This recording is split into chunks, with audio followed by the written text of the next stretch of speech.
in the paint. Clippers' first possession here at home. George picked up by Melton, lets it fly from the baseline. Boy, he was terrific. To be able to step out and knock down a deep shot off the catch. George weaves his way out of defensive trouble, finds a little room and knocks it in.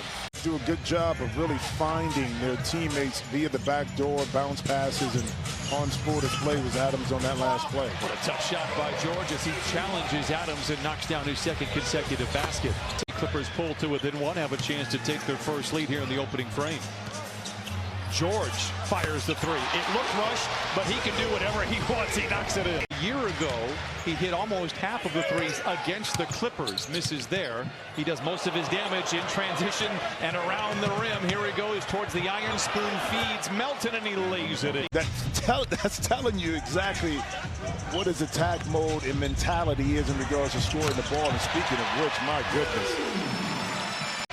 You know, I was going to say, get the ball back to Zoo because of that effort, and it kind of found its way right into his hand so he could finish.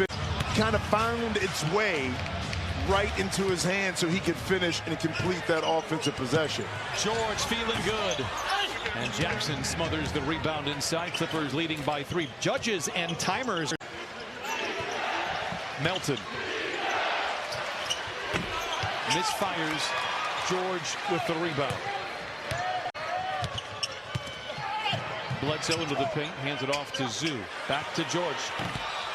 He really should shoot every time he touches the ball. 9 points, 3 rebounds in 8 minutes. Paul George and the Clippers now go small against Memphis. Bledsoe tries to dig in. A whistle and a foul stops the clock with 8:13. Have to take care of your homegrown talent early on and keep them in the system if you think they're a valuable part of your future.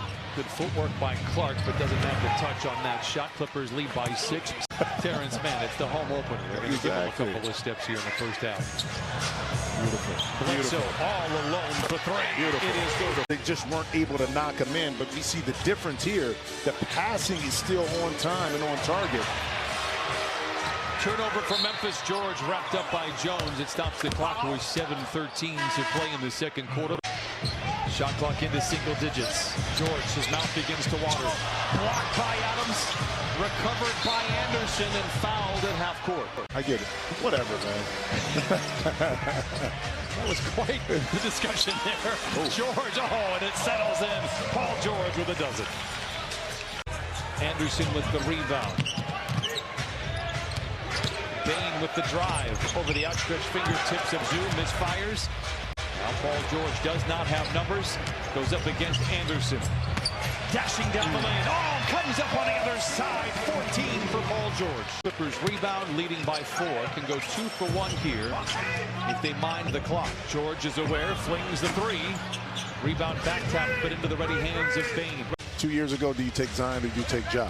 It was kind of a no-brainer who you take, but now because of injuries and Zion not really being on the court. George down the lane. You know, in Memphis. Bold pass by Morris, recovered nicely by George. Into Zoo, and he lays it in. 66-64. We've seen this in the postseason. The Clippers several times coming back from deficits in game, in series. He's not afraid to bench starters. You got to lock in defensively and take away these easy opportunities. Good D right there. Now finish it with the rebound and get out and run. The last time he took a free throw that mattered was in the playoffs. That's crazy. He knocks down the first of 2. Knocks them both down. Paul George with a team-high 18. Zoo rolls. George fires and knocks it down. Paul George with 20 on 8 of 13. 27 points, 9 rebounds, and 5 assists. And how about 41 minutes a game during the run? Bledsoe with a lot of control, loses the ball. Adams scoops it up. Morant runs over George. A whistle and a foul will be the second. I agree with everybody on that list. It's a lot of fun to watch him on off nights for the Clippers. George, a little out of control. Yep. And Paul George would be one of those if you were asking me. Here is George. Right on cue. Knocks it down. 22 for Paul George. Again, the defensive end of the court is not allowing the Clippers to kind of gain any kind of momentum and cut into this lead because they're trading baskets. tough three there. Good defense by Bain. Better rebound by Hartenstein. Clippers get a second crack at it. I say just keep giving it to Hartenstein. Let him be the offense right now, but quick shot that time. They've only been at the free throw line 3 times tonight before these two for Paul George. 91-78, Clippers trail. Earlier about the schedule and how important it would be for the Clippers to get off to a good start. He said, you know what? Sometimes the schedule is in your favor, but your team isn't ready to win. Yeah, and it's critical this year to see him pass inside another great defensive play. See out in transition. See, that was just one of those plays. There we go. Love it when that happens. Month of January, for lack of a better word, is medieval. Yep. Morant again stumbles. George, level larceny, back the other way. Blocked off the backboard, counted. For lack of a better word, is medieval. Yep. Morant again stumbles. George, level larceny, back the other way. Blocked off the backboard, counted. Jaren cuts, elevates, can't hit. Kyle Anderson came up with a loose ball, but Hartenstein denied him. Paul George. Another recovery for George. The Clippers have the momentum. Batum open for 3. Yes, sir! 0 for 8 before that make. George going 2 for 1. The 3. Oh, my goodness!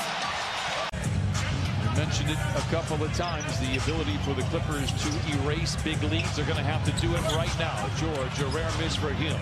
Put the pressure on Memphis to have to execute and win a game on the road when it counts down the stretch. George for 3. Got it! 4 threes! 34 for Paul George. Adams left alone. George recovers.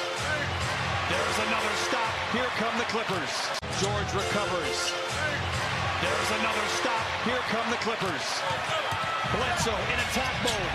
Lays it in. 111-106. Timeout Memphis. Picked up by Morris. Clippers have momentum. Memphis has the lead. Bain for 3. George with the rebound. And the Clippers are finding their groove right in time. Well, finding it not just from the offensive side, but defensively. Again, why it's important out of a timeout. A virtuoso performance tonight from Paul George. 4 for 16, but Paul George has made some timely shots. Wouldn't mind seeing another one here. He's got the mismatch, shoots over the top of Morant. Misses on the 3. Clark gobbles up the rebound for the Grizz, who lead by 3. Gets to the cup. Misses. George with the rebound. Steven Adams, 17 points, 9 rebounds, and 5 assists in just his second game with the Grizzlies. George curling, catching, and connecting. Do not shovel dirt on him yet. There you go. There you go. He's inside. Don't need a 3. You can get a quick 2. Gotta get it in first. George contested 3. Bain with the rebound, foul by Kennard. 11 seconds to play in this one. They are losing that battle right now, 47-44. George forces up the 3, not going to get it. Anderson with the rebound.